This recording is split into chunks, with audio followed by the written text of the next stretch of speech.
When humanity left silently, the Galactic Council reached the breaking point. The empty seats, the Galactic Assembly Hall stretched upward like a crystal cathedral, its walls reflecting the light of 1,000 stars.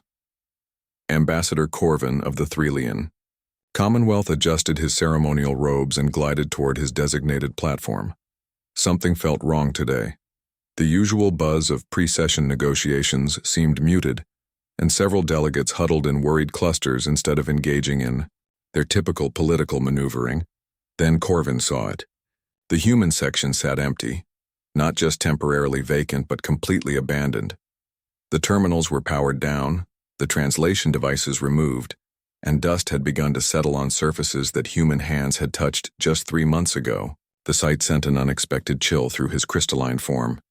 3 months earlier, the humans had simply stopped coming. There had been no dramatic exit, no angry declarations, no ultimatums.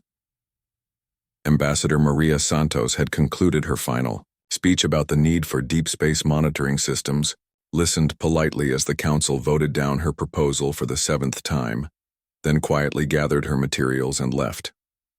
Nobody thought much of it at the time.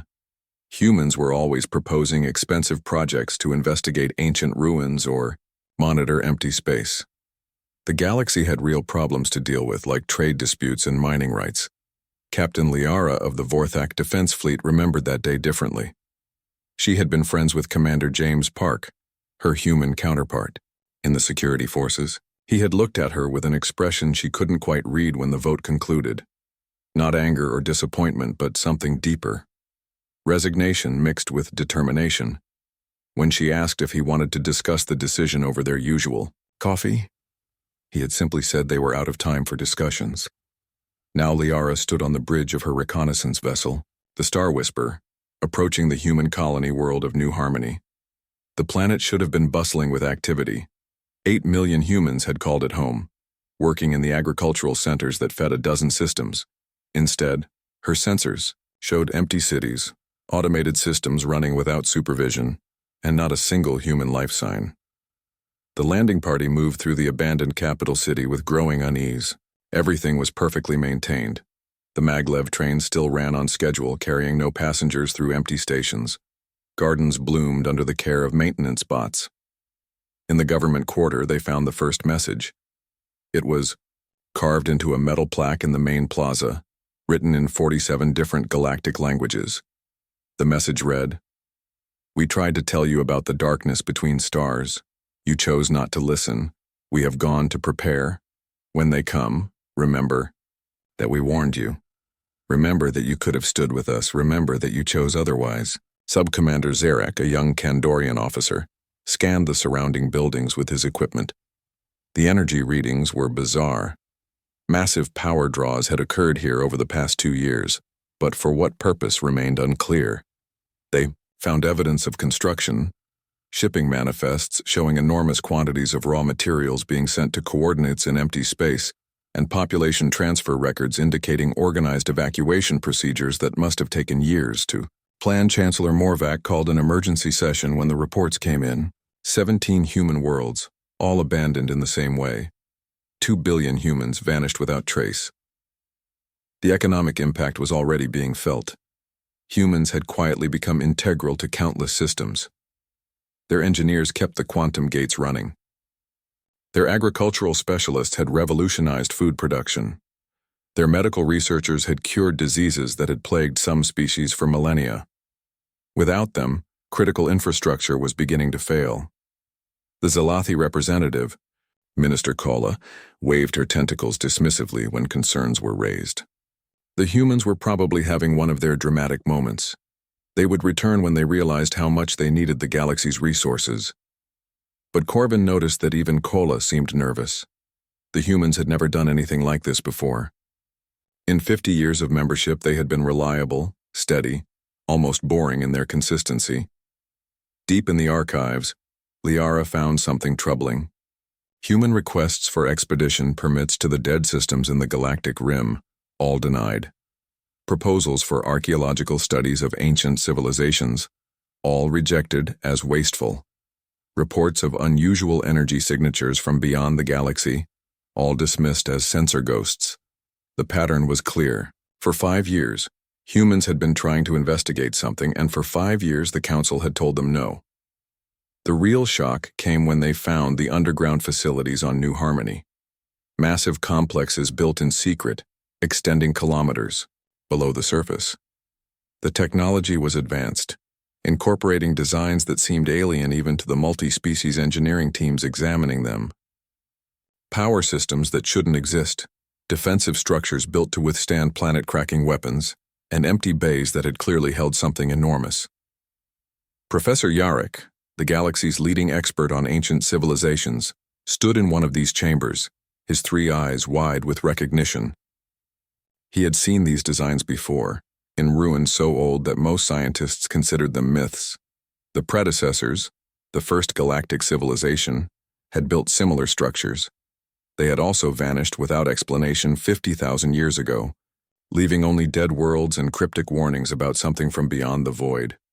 As Liara compiled her report, her communication system crackled with an emergency transmission from the Outer Rim monitoring station. The message was brief and terrifying. Unidentified objects detected approaching from intergalactic space. Estimated arrival at galactic edge in 10 months. Size and number of objects beyond calculation parameters. Then the station went silent. In the council chambers, panic began to spread. The humans hadn't abandoned them out of spite or politics. They had been preparing for something they had tried to warn everyone about. And now, with the galaxy's most innovative and determined species gone, the remaining civilizations faced an unknown threat alone. Corvin stood at his window, looking out at stars that suddenly seemed less eternal. Where had humanity gone? What had they been building in secret? And most importantly, would they return to help when the darkness between stars finally arrived? The empty seats in the assembly hall seemed to mock him with their silence. The hidden preparation. 6 months had passed since humanity's disappearance and the galaxy was falling apart. Captain Liara stood in the ruins of Sentinel Station, the latest monitoring post to go dark. The destruction was unlike anything in her military experience. The station hadn't been destroyed by conventional weapons. It looked like something had consumed it, leaving only twisted metal and organic-looking corrosion that made her sensors scream warnings. The discovery came from an unlikely source. A Threlian cargo hauler had been forced off course by a gravitational anomaly and stumbled upon something impossible. In the void between star systems where nothing should exist, they found a massive structure. It was human-built, but incorporated technology that predated any known civilization. The cargo hauler's captain, a nervous fellow named Drix, transmitted the coordinates before fleeing. Liara arrived with a full investigation fleet to find a shipyard that defied comprehension. It floated in absolute darkness, somehow generating its own gravity field and atmosphere. The structure was the size of a small moon, with construction bays that could accommodate vessels kilometers in length. But it was empty now. Whatever had been built here was gone. Inside the command center, they found detailed records. The humans hadn't just been preparing, they had been transforming. Using knowledge gleaned from forbidden excavations in the Kepler Dead Zone, they had discovered the truth about the predecessor civilization. The ancient species hadn't died out. They had fled, leaving behind warnings about the stellar devourers, entities from the void between galaxies that consumed entire civilizations. Dr. Helena Vasquez appeared on a recorded message, her eyes hollow from exhaustion but burning with purpose. She explained how human scientists had found the predecessor archives, translating warnings that the Council had declared mere mythology. The stellar devourers operated on a 50,000-year cycle, returning when galaxies reached certain technological milestones. They were not invaders in the traditional sense. They were harvesters, viewing sentient civilizations as crops to be consumed. The humans had tried every diplomatic channel. They had presented evidence, offered to share their discoveries, begged for resources to prepare defenses. Every request was met with bureaucratic delays, budget constraints, and accusations of fear-mongering. So, they had made a choice. They would prepare alone, using their colony's resources to build something unprecedented. Chancellor Morvac convened another emergency session, this time with genuine fear in his voice. The outer rim had gone completely dark. 23 systems in 2 weeks. No survivors, no distress calls, just silence. Long-range sensors showed a wave of darkness spreading inward, consuming everything in its path. The stellar devourers were not coming. They were here. Then, without warning, space itself seemed to ripple. Across the galaxy, in precisely coordinated positions, human ships began emerging from wherever they had been hiding. But these were not the modest vessels the galaxy remembered. These were warships of impossible design, incorporating predecessor technology with human innovation. Each ship glowed with an inner light that seemed to push back the darkness itself. Admiral Marcus Rivera appeared on every communication channel simultaneously. His image was clear despite the impossible distances involved. Another example of technology the humans had developed in secret. He wore a uniform no one recognized, bearing the insignia of the Terran Exodus Command. His message was simple and direct. Humanity had spent 4 years preparing for this moment. They had found the weapons the predecessors had tried to build but never completed. They had discovered how the stellar devourers could be fought, but it required sacrifices the Council would never have approved. The entire human population had been relocated to mobile arc ships hidden in fold space pockets between dimensions. They had abandoned their worlds not in fear, but to become something new, something capable of standing against the darkness.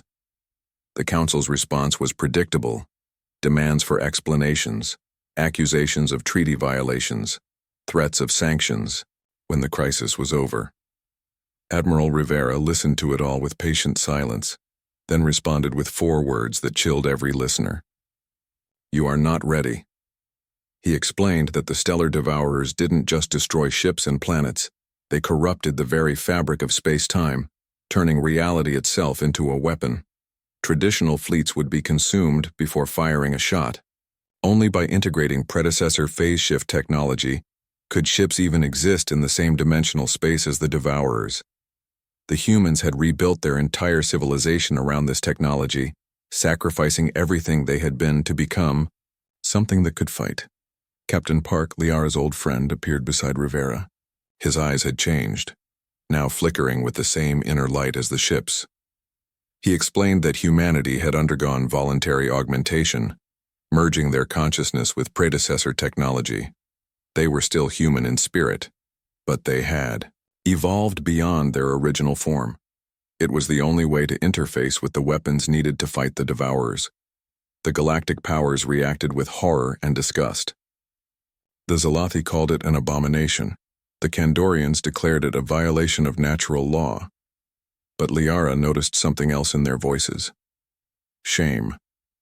The humans had sacrificed their very species' identity to protect a galaxy that had ignored them, and now that same galaxy condemned them for it.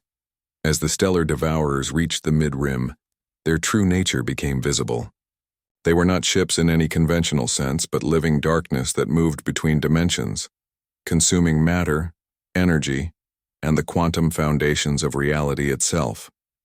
Entire star systems simply ceased to exist in their wake, not destroyed, but erased from existence. The human fleet moved to intercept 2,000 ships against a tide of infinite darkness. But as they engaged, something extraordinary happened. The human vessels didn't fight in conventional terms. They existed partially in phase space, striking at the devourers from dimensions they couldn't perceive. Each human ship was a beacon of defiant light, carrying weapons that hurt to observe, as if reality itself recoiled from their existence. Minister Kola watched from her homeworld as the humans formed a barrier between the devourers and the core worlds. They were outnumbered beyond calculation, but they fought with a coordination that seemed like a single mind with millions of bodies. When a human ship fell, its light didn't die but merged with others, making them stronger. They had become something, between individual and collective, maintaining their humanity while transcending its limitations. As the battle raged, Corvin received a private message from Ambassador Santos.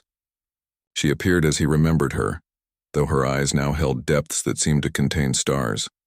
She explained that humanity had one chance to stop the Devourers permanently, but it would require the greatest sacrifice yet. They had found the predecessor's final project, a weapon that could seal the dimensional rifts the Devourers used to enter the galaxy. But activating it would trap the human fleet in fold space forever, existing between dimensions as eternal guardians. The choice was simple. The galaxy could die, or humanity could become its permanent shield, forever changed, forever separated, but forever watching. Santos asked for nothing from the Council. No recognition, no gratitude, no promise of remembrance. She simply wanted him to know that humanity had made its choice long ago. They would stand in the darkness so others could live in the light, even if that light forgot they existed. The stand in darkness. The battle for the galaxy's survival entered its final phase, as Admiral Rivera positioned the human fleet in a formation that had taken 4 years to perfect. Each ship was precisely placed to create a dimensional matrix, turning thousands of vessels into a single, massive weapon. The stellar Devourers pressed against this barrier like a tide of hungry darkness, their alien geometries twisting space itself into impossible shapes. From the Council's emergency bunker, the remaining galactic leaders watched in stunned silence. The tactical displays showed something that shouldn't be possible. The human ships were not just fighting, they were rewriting the laws of physics in real time. Where Devourer entities touched human vessels, reality itself seemed to burn with white fire, creating zones where the darkness couldn't exist. Captain Liara had volunteered to liaison with the human fleet, the only non-human permitted aboard their ships. Standing on the bridge of Admiral Rivera's flagship, the Prometheus Unbound, she saw how completely humanity had transformed. The crew members were still recognizably human in form, but their eyes held the depth of fold space, and their movements were perfectly synchronized. They spoke individually when needed, but she could sense the undercurrent of shared consciousness that connected them all.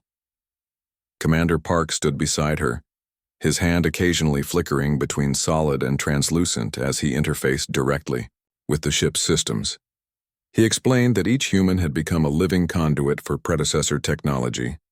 They could exist in multiple dimensions simultaneously, see probability streams, and manipulate quantum fields with thought alone. The price had been their ability to return to normal existence. They were forever changed, forever separated from the simple humanity they had once known. The Devourers adapted to the human defensive matrix, as the predecessors' records had warned they would. These entities had consumed thousands of galaxies over millions of years. They learned, evolved, and overcame any defense eventually, but humanity had prepared for this too. As the Devourers shifted their approach, the human fleet shifted with them, not reacting but anticipating, as if they could see moments into the future. Dr. Vasquez, now the fleet's chief science officer, her form crackling with barely contained energy, revealed the true scope of humanity's sacrifice. They hadn't just modified themselves. They had fundamentally altered their relationship with time and space. Each human consciousness existed across multiple temporal states, experiencing past, present, and potential futures simultaneously. It was the only way to match the Devourer's transdimensional nature, but it meant they could never again experience linear time as other species did. The battle reached a critical moment when the Devourers breached the defensive matrix. 3 human ships were consumed instantly, their light extinguished. But as they died, something unexpected happened. The consciousness of their crews didn't disappear but merged with the quantum field itself, becoming part of the fabric of space-time. Their sacrifice created dead zones where the Devourers couldn't exist, patches of reality that rejected their presence. Chancellor Morvac finally broke his silence, broadcasting to the human fleet. He offered the full resources of the galaxy, apologized for the years of dismissal, and begged humanity to forgive their blindness. Admiral Rivera's response was calm and without judgment. He explained that forgiveness was irrelevant. Humanity had made their choice not from anger or spite, but from necessity. Someone had to stand against the darkness, and they had been the only ones willing to pay the price. The predecessor weapon, the Eternal Seal, required activation from 17 different dimensional states simultaneously. No single species could operate it, which was why the predecessors had failed. But humanity had become something unique, existing in multiple dimensions at once. As the human fleet formed the final configuration, each ship became a component of the massive device. Ambassador Santos appeared on all channels, her form now more energy than matter. She explained that activating the seal would create a permanent barrier between the galaxy and the void, cutting off the devourers forever. But it would also trap the human fleet in the dimensional space between, neither fully in the galaxy nor outside it. They would become eternal sentinels, conscious but unable to truly interact with the physical universe they were protecting. The Zalathi representative asked the question everyone was thinking. Why would humanity make such a sacrifice for a galaxy that had rejected them? Santos's answer was simple. Because that's what humanity had always done. They had always been the species that rushed toward danger when others fled, who stood in defense of those who couldn't defend themselves. The galaxy hadn't changed them. It had simply given them a greater purpose. As the Eternal Seal began to activate, reality itself seemed to hold its breath. The human ships began to glow brighter, their forms becoming less solid, more conceptual. The Devourers sensed the trap and attacked with desperate fury, but it was too late. The dimensional matrix was complete, and the seal began to close the rifts between realities. The process was visible across the entire galaxy.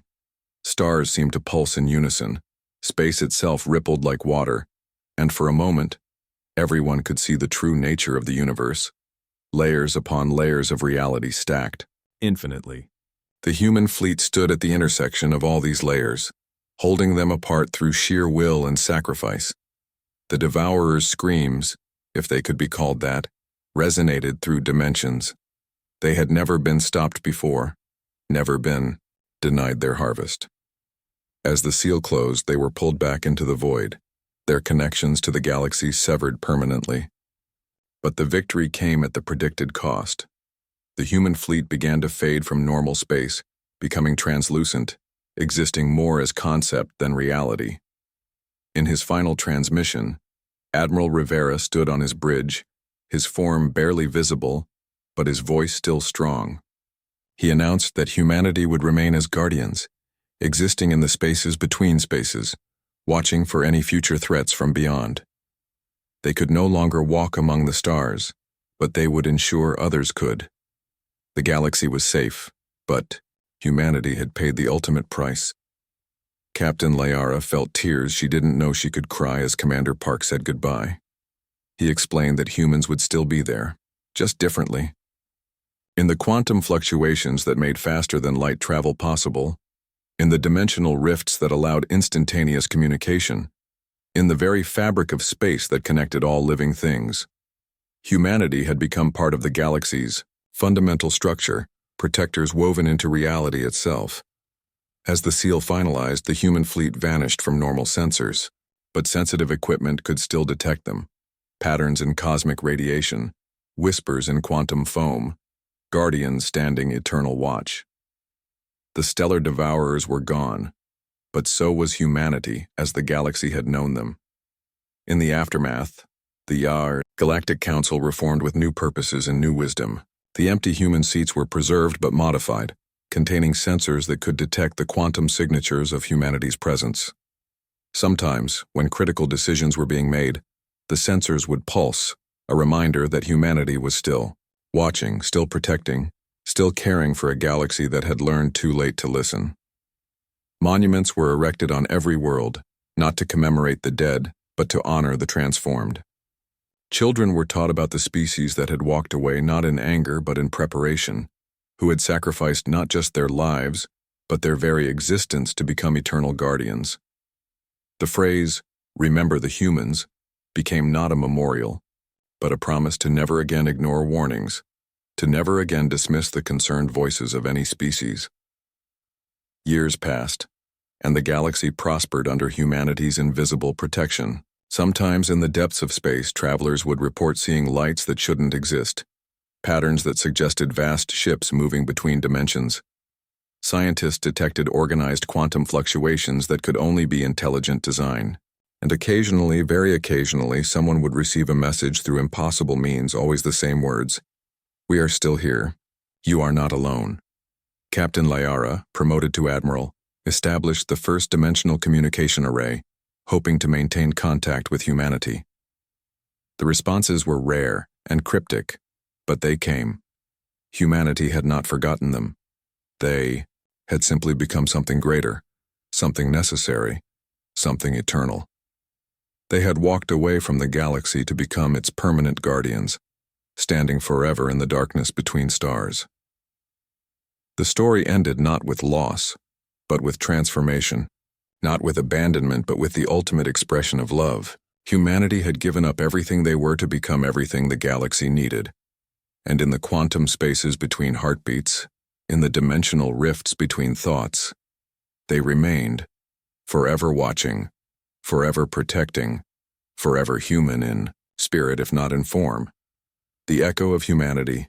10 years after the seal, the galaxy had changed. Where once trade disputes and mining rights dominated council sessions, now every species worked together with unprecedented cooperation. The empty human seats in the Grand Assembly had been transformed into a memorial, but also something more. A quantum resonance chamber that occasionally flickered with patterns suggesting humanity still watched from their dimensional exile. Admiral Liara, now Supreme Commander of the United Galactic Defense Force, stood before the Council with troubling news.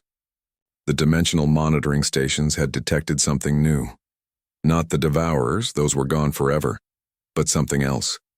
Ripples in space-time that didn't match any known phenomenon, and they were growing stronger. The Threlian scientist, Professor Corvin, who had dedicated his life to studying humanity's transformation, presented his findings. The dimensional barrier humanity maintained wasn't just keeping threats out. It was also preventing something from entering.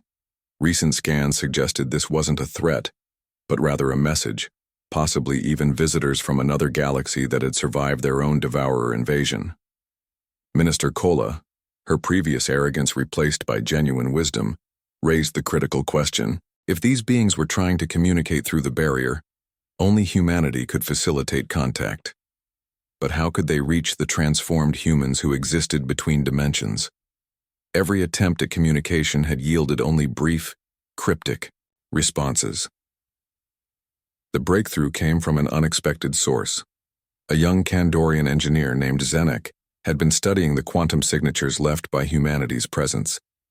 He discovered that strong emotional resonance could amplify the connection, not through technology but through genuine collective intent. If the galaxy united in a single purpose, a single call, they might be able to fully communicate with their protectors. Preparations took months. Every inhabited world, every space station, every ship in the galaxy synchronized their quantum communicators. At the designated moment, billions of consciousness focused on a single message. Humanity, we need your guidance, not as subjects, seeking protectors, but as friends seeking friends. The response was immediate and overwhelming. Space itself seemed to shimmer, and for the first time in a decade, humanity appeared, not physically, but as coherent projections of consciousness. Admiral Rivera materialized in the council chambers, his form stabilized by the collective will of the galaxy. He explained that humanity had discovered something extraordinary in their dimensional exile. They weren't alone between dimensions. The predecessors were there too, along with countless other species who had made the same sacrifice across millions of years. Together they formed an interdimensional coalition, protecting not just one galaxy, but many from threats that existed beyond normal space-time. The visitors trying to reach them were survivors from the Andromeda Galaxy, refugees who had barely escaped their own devourer invasion. They carried warnings of new threats and offers of alliance.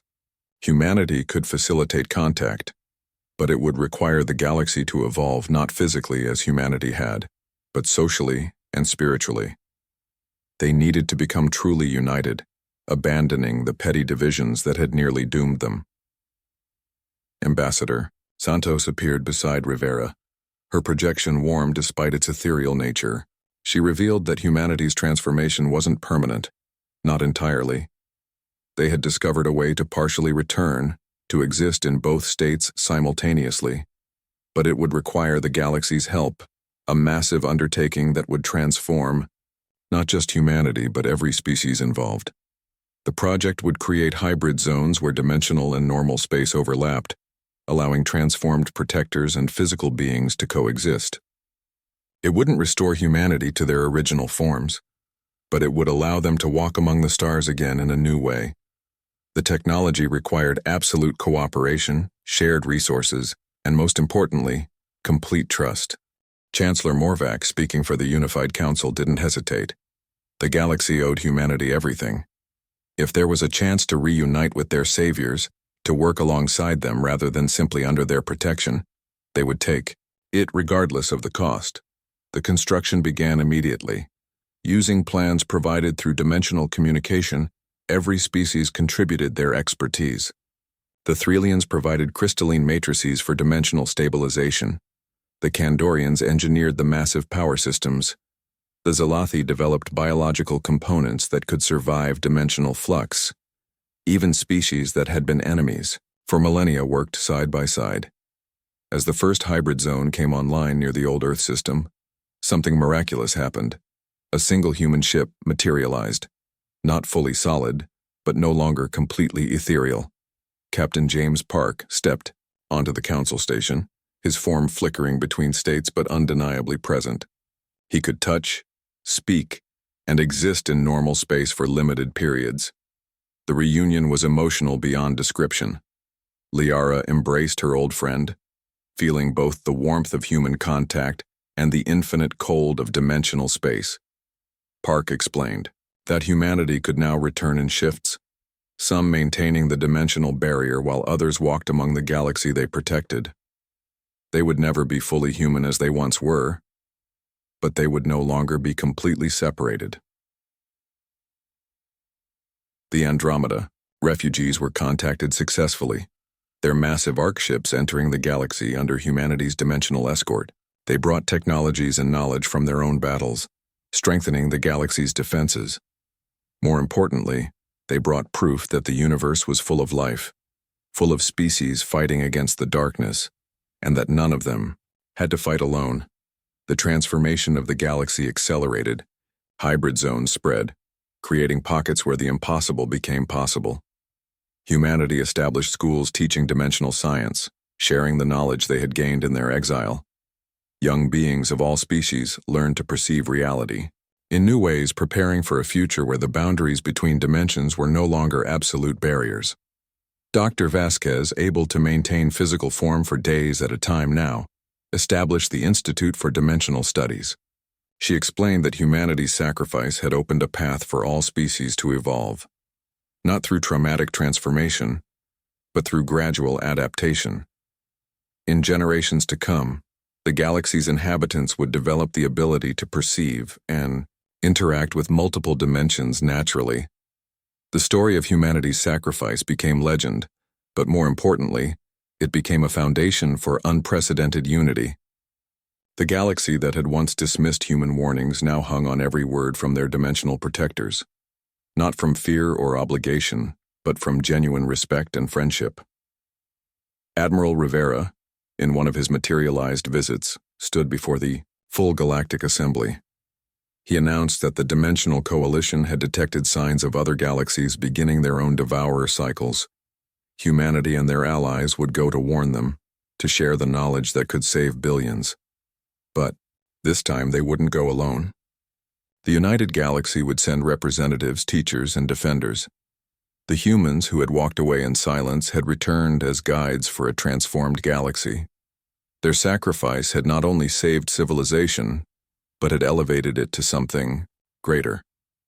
The empty seats in the council were no longer empty but filled with shifting forms of humans existing between states, permanent bridges between what was and what could be.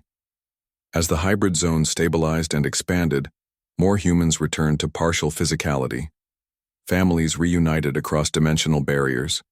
Human children, born in exile, experienced normal space. For the first time, their dual nature making them perfect ambassadors between realities. The galaxy that had nearly fallen to darkness had become a beacon of hope for the universe.